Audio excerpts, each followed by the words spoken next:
What do birds dream about?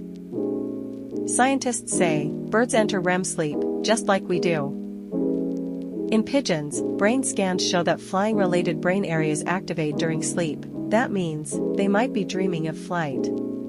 And songbirds? Their brains rehearse songs while they sleep. Even their vocal muscles, their syrinx, moves, as if they're singing silently in their dreams.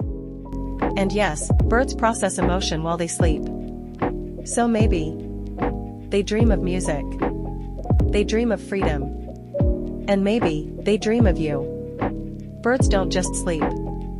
They dream.